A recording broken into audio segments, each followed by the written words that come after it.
in Baltimore County as county leaders debate redistricting. The council is expanding to 9 members, requiring a new map. But as Fox 45's Jessica Babb shows us, one council member is calling for more accountability and transparency in the process. Jessica? Councilmember Pat Young held a press conference today calling out the flawed process. He and others in the community say the current map being proposed violates the law and is unconstitutional because of racial gerrymandering. So how did we get here? After voters approved the measure to expand the Baltimore County Council, earlier this year, a redistricting commission got public feedback and came up with a recommended map.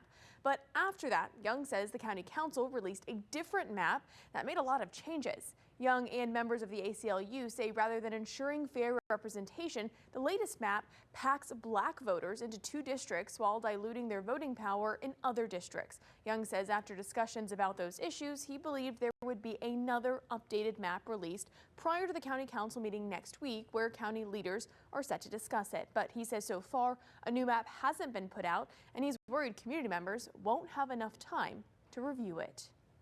Unfortunately, what we have before us is a map drawn to meet the needs of the elected members of this council first and the residents of Baltimore County second. The ACLU of Maryland calls on the Baltimore County Council to reject Bill 5525 and adopt a lawful, inclusive map or face a costly legal challenge, which the taxpayers of Baltimore County, including myself, will bear.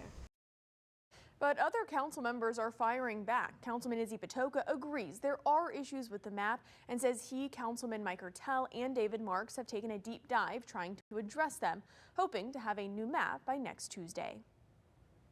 I think changes do need to be made, and we're trying to address those, and especially as it relates to communities that are concerned about where their district.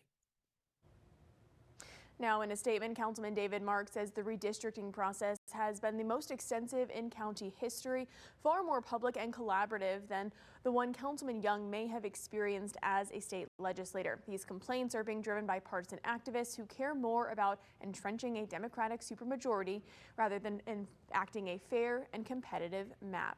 Now, Izzy Patoka also said Pat Young hasn't been as engaged in the process as he should have been. Young says he's tried to have conversations with other council members about this map.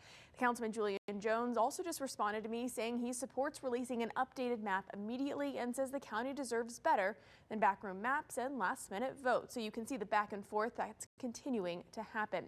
The next work session is scheduled for September 9th. In the studio, Jessica Babb, Fox 45 News.